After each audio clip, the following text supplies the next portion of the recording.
Hi there, Lindsay here, the Frugal Crafter, doing an update of how I'm storing things this year rather than a full craft room tour. I will link last year's tour down below because it's pretty concisely edited, and I think it's probably better than what I would do if I had to redo it again. So I'm just kind of doing an update this year. So one thing I changed was how I stored my beading supplies, and this is more because I wanted to make better use of my space, and I don't make jewelry that often, maybe only a couple times a year, so it's fine if I have to rifle through some stuff. So previously I had my jewelry making supplies at the main work desk over there. Oh, can I move it? I think I can move it. Over there that I just, I did a video on my workspace tour the other day, and that was just too prime real estate for me to want to use for beading. So what I did was I took a couple drawers here and I put my beads in there. I'm going to show you a few other things too, just because I don't need to make a whole video for washi tape and paper pads and stuff, but so we're going to do a little combo here, but I'm sure you've got some of these supplies and hopefully it'll help you figure out some ideas on how to store your stuff. And I'm just going to tip my camera down a little bit. The cat is like going crazy, just rubbing on my tripod. So this drawer here, I have washi tape, and I don't want to pull this all the way out because it's pretty heavy, but what I did was I just took those 8x10 acrylic frames. You can get them at any discount store. I got a bunch for 99 cents a few years ago. Well, it was many years ago. It was probably like 20 years ago at Martin's, and I bought them for cheaply framing pictures, but I ended up using them for trays and storage after probably about a year or so, because they get scratched really easily, so they're not great for frames, but they're wonderful for storage. So that's pretty much all washi tape. I do have a couple washi tape, fabric tape, and a couple oddball odds and end things that didn't really, you know, there was extra space, so I wanted to use it, and it doesn't, you know, impede getting to the tape. Now here I have jewelry stuff. I have my clay pasta machine, some clay, some sculpting tools, paper beads, and then just random jewelry stuff such as like a little magnifier thing, my soldering iron holder, some jewelry chain, you know, just jewelry, bulky odds and ends stuff. I still have my screen printing stuff down here, but I also have some more overflow jewelry stuff.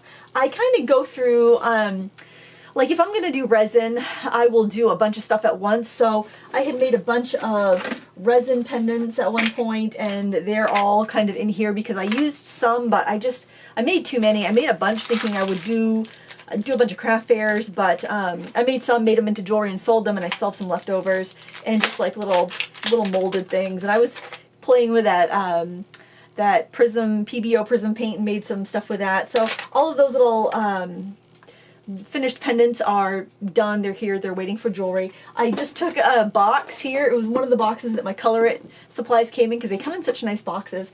And I put all my jewelry glues in there. So, I mean, it's not very interesting to look at. And then just my jewelry beading boards. I have my stone beads in here. So keep those separate from my glass beads just because then I know if I need like a stone bead, that's where I'm going to go for it. I do want to show you something in the top drawer here. It's a little bit different. I used to keep all my pigment ink pads in a big like kind of plastic bin, but I wasn't using them very much, so I put them on their ends in here. So I have my VersaFine Clear, I've got some Colorbox chalk, I've got some my old VersaColor ink pads that I've had for probably 15 or 20 years, but I just re-ink them because they're still in great shape. So, and I keep my stamping wheels and my my stamping wheel holders and stamping wheel inks, and then my stamping wheel ruler, and then my wheels are actually on the other side of the room. I hope this isn't going to make you dizzy, but we're just gonna slowly turn, slowly turn. They are in that calendar. Can you see right up there? That's just one of those calendar frames, and my husband put some nails through them so I could hang the stamping wheels on them because they're fun. I like them. I use them occasionally, and they're a lot of fun. I'm just gonna set this down and just try not to make you dizzy, and zoom in a little bit here. So I have this shelf. They're actually two little shelves, and they were I think they're probably like shoe organizers or something, but they fit those little containers in there that have beads. And well, you know what? Let me just grab them. I'm just going to tighten my tripod here and just go grab them and show you because they're really kind of cool. They're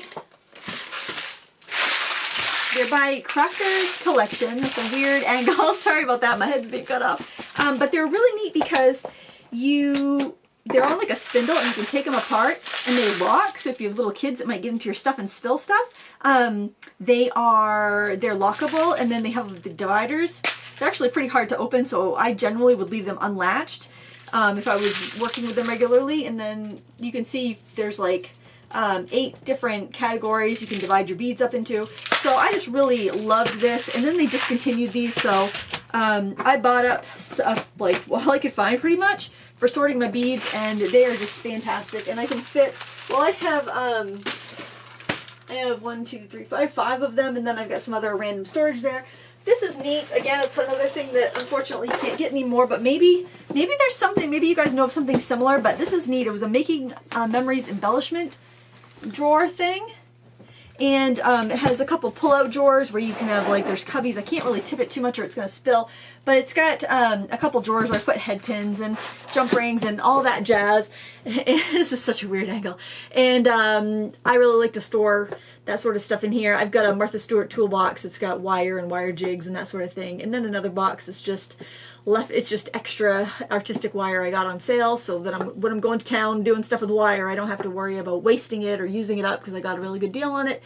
And that's how I'm storing my beads. I've got one more thing to show you in this video, and then I think that's going to be pretty much 2 more things. Then that's pretty much going to be my my updates from this year. So hopefully there's enough light over here. What I want to show you is my die cut area, which I have shown you before. Let's zoom out a little bit. My battery's about to die there.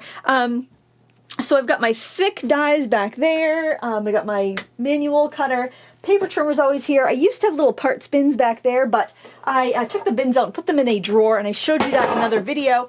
And that way, when I need to use my die cutter, all I have to do is pull this forward, take off the dust cover, it's plugged in, and then I can use it, and I've got more room behind it for the mat to go in and out.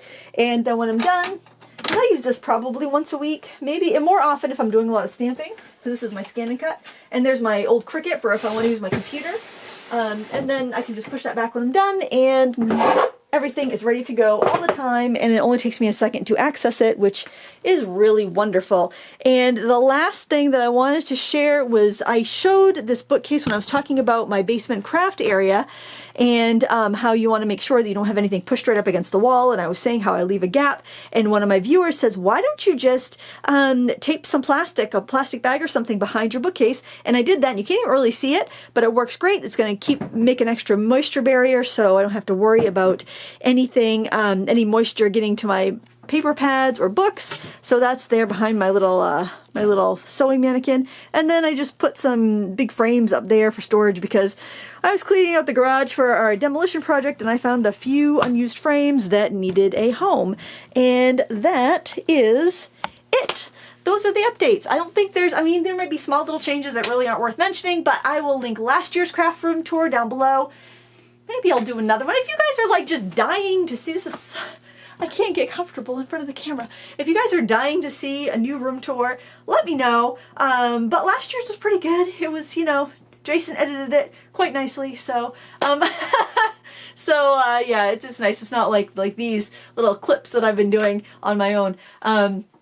Which gets the point done. I think it gets the info across. I hope you've enjoyed it. This has been fun sharing my new organization systems and how I'm keeping stuff. I'm always curious about how other people do it, and I hope it gave you some ideas. And if you have some ideas to share, do it in the comments below. We all learn from each other, and it helps this community get to know each other a little bit better, and I think that's probably the best thing. There's a lot of bad things about social media and the internet these days. This is a good thing, and I like to encourage the good things. So thanks for watching. Until next time, happy crafting.